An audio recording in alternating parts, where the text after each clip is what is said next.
Bien le bonjour à tous, je prends 10 secondes de votre temps pour vous expliquer le concept de cette vidéo. Il s'agira d'une série de 3-4 épisodes qui suivra les dangers que braveront les aventuriers au sein d'un donjon de Magmar. Ce sera les mêmes joueurs que la compagnie du Lys Écarlate, mais pas les mêmes personnages. Ceux-ci ont été créés spécialement pour ce donjon. Le but de cette aventure est de présenter pas mal de créatures qui seront présentes dans le bestiaire à venir. Voilà, je vous laisse avec l'intro.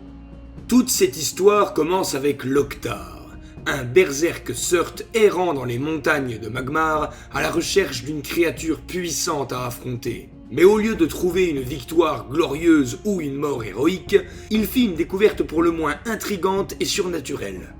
Il trouva dans un réseau de grottes souterraines un donjon fait de pierres blanches. L'immense porte à double vantaux du donjon arborait à la fois le signe du dieu créateur Yor, à côté du signe de ceux qui rejettent sa foi, les briseurs du destin. Encore plus curieux, devant le château se trouvait un arbre planté à même la pierre. Au pied de cet arbre figurait un étang, et au-dessus de cet étang tournoyaient de petites tornades. Rappelons que Magmar est une terre de pierres et de cendres dénuée d'eau. Comment peut-il donc y avoir de la vie ? Loktar résista à la tentation de partir à l'assaut du donjon seul pour en avertir son seigneur et maître Ignir. Ce dernier, furieux, alla en avertir le conseil des 4 races de l'Alliance. Il soupçonna les Alastines, humains et Alphars de s'être alliés aux briseurs du destin pour envahir Magmar de l'intérieur. Si tel était le cas, alors l'alliance des 4 serait brisée et l'archipel tout entier se retrouvera à feu et à sang. Le conseil nia toutes les accusations d'Ignir et avant de prendre des mesures drastiques, décida d'envoyer une équipe d'aventuriers aguerris enquêter au sein de ce donjon. Le roi des Alphars, Achille Eldarion, conseilla une équipe de mercenaires ayant déjà rendu grand service sur Perce-Ciel. Il s'agit là de notre compagnie d'aventuriers. Celle-ci est composée de 4 mercenaires qui ne se connaissent pas plus que ça. Alors tout d'abord, on a Jafrost, un voleur alastine sans honneur et égoïste. Nul ne sait pourquoi ce borgne arbore un tatouage en forme de pièce noire sur le dos de sa main. Il n'en parle jamais. Ensuite, nous avons une autre alastine, mais qui n'a rien à voir avec le premier. J'ai nommé la jeune Billy. Cette prometteuse élémentaliste de l'eau âgée d'à peine 19 ans vient tout juste de sortir des académies de Cyclo. Et elle bosse déjà pour le premier ordre mondial. Autant dire qu'elle grimpe vite. À côté nous avons Mylog, un berserk Surt aigri.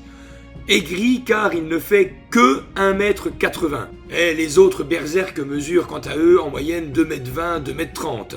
Il déteste qu'on lui rappelle sa petite taille. Et pour finir, nous avons Tamu, celui que le roi des Alphars a nommé chef de cette compagnie de mercenaires. Cet Alphar de 80 ans est un enchanteur de l'air distant et froid. Depuis qu'il s'est fait capturer par les Écorcheuses, un terrible groupe de harpies sur Perce-Ciel, il a la haine de sa propre race. Il passe aussi une grande partie de son temps à expliquer que le Z de son prénom est muet. Il ne s'appelle pas Tamuz, mais Tamu. Ce dernier mène donc la compagnie de mercenaires sur Magmar, aux portes du donjon de pierre blanche. Lorsque les aventuriers les franchissent, elles se scellent d'elles-mêmes, condamnant ainsi la sortie.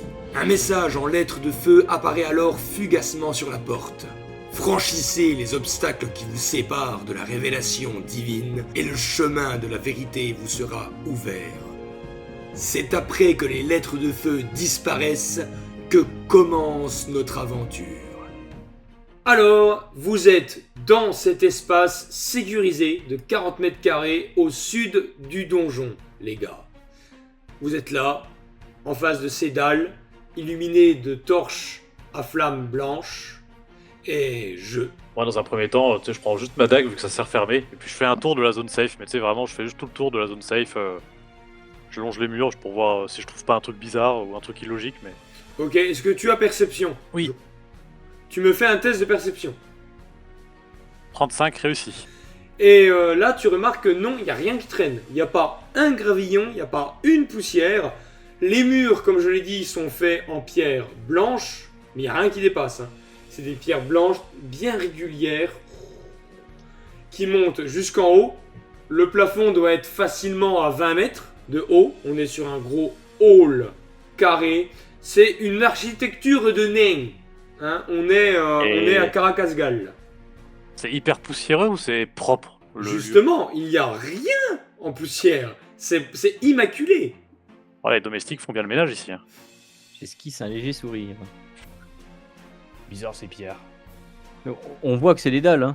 Oui, comme je l'ai dit, ça dépasse de 10 cm chacune du sol. Du coup, l'écriture, elle nous disait qu'il fallait qu'on franchisse les obstacles. Oui, Gros cerveau. moi j'ai noté. Comme pendant mes cours, quand j'étais étudiante, vu que je suis fraîchement sortie d'école, j'ai le réflexe de tout noter. Je relis un Ah, vas-y, relis un Camille, coup. dis-le. Franchissez les obstacles qui vous séparent de la révélation divine, et le chemin de la vérité vous sera ouvert. Qu'est-ce Genre- qu'un obstacle pour Yor? Tu sais, je me L'hybrison du destin. rapproche quand même des dalles, mais sans aller dessus, tu vois. Mais juste pour tu sais, voir s'il y a une ambiance chelou quand tu te rapproches des dalles. Tu sais. Mais je monte pas dessus, rien. C'est vraiment. Bon, Il y a une bah, ambiance chelou. Pendant qu'il parle, la lastine Jafrost se rapproche des dalles et non, mais il n'y a rien mis à part des dalles. Vu que tu ne vas pas dessus pour l'instant, tu t'en Ah. rapproches.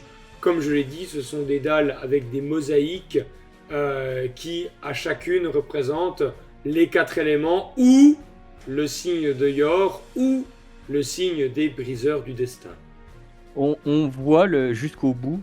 J'arrive à compter le nombre de Ouais. dalles. Ouais, Il y a des dalles, elles sont pas les mêmes couleurs. On a qu'à marcher dessus. Voilà. Elle pourrait commencer par la dalle de Yor, qui est juste à gauche, là. Bon, on va pas réfléchir comme des Alastines pendant 4 ans, non? Bon, allez, la dalle de Yor, là, ça vous va? Allez, je vais marcher sur la première dalle de Yor. très bien. Vas-y, fais-toi plaisir, mon petit caillou. L'accent de forain qu'il a fait. Très bien. Très bien. Du coup, il y a Mylog qui arrive et qui marche sur la dalle de Yor. Et là, rien ne se produit. La dalle Je ne s'enfonce pas, ne se lève pas, ne bouge pas d'un iota et Mylog est sur la dalle de Yor. Bah, je saute sur la dalle, du coup. Bah alors, tout va bien? Oui, bien. Tout va bien. Mais dis-moi, toi qui es un sort courageux, tu ne veux pas tenter la dalle bleue par hasard? T'es sûr, le porc épique? Ah bah, c'est toi qui fais les grandes études, hein, moi je... Et la bleue, du coup? C'est toi qui vois, mais je pensais que tu voulais avancer pour voir. Vas-y. J'ai m'arrive des... Ouais, hein? Voilà. J'avance sur la bleue. Très bien. Tu avances sur la bleue, tu vois, bah, il y a rien. Comme celle de Yor, il y a rien. Tu fais quoi, 2-3 pas, et là, la dalle bleue disparaît, et tu tombes dans une espèce de pataugeoire, un bassin, un terme romain. Pouf, plongé jusqu'à mi-genou. Hein. Tu me fais un test de force Ah, les physique. brûlures. Si tu l'échoues, tu perds 6 points de vie. Si jamais tu le réussis, tu perds que ce que tu perdrais normalement, plus 3. Je vais te taper, hein, je te le dis. Le healer va mourir. Allez, c'est un 17. Ok. C'est un 17 pour 51. Donc, je tombe quand même jusqu'aux chevilles. c'est comme ça, tu fais. Y a rien là, hein. Pouf, ah, et puis là, t'es. Alors toi, rappelle-toi que l'eau pour toi, ça c'était comme de l'acide sulfurique. Hein. C'est, tu hurles et tu te jettes sur la dalle de Yor qui elle est safe. Et t'as les jambes oui. brûlées à l'eau, si je puis dire. Tu perds 3 points de vie. Directos. Ok. Ah, mes jambes! Je sais que je vais faire en pierre, espèce d'abruti de porc épique, mais la prochaine fois, tu fais ça toute seule! Peut-être éviter de se dépêcher Au à ce moins- point-là, non? Au moins, on sait à quoi s'attendre à peu près.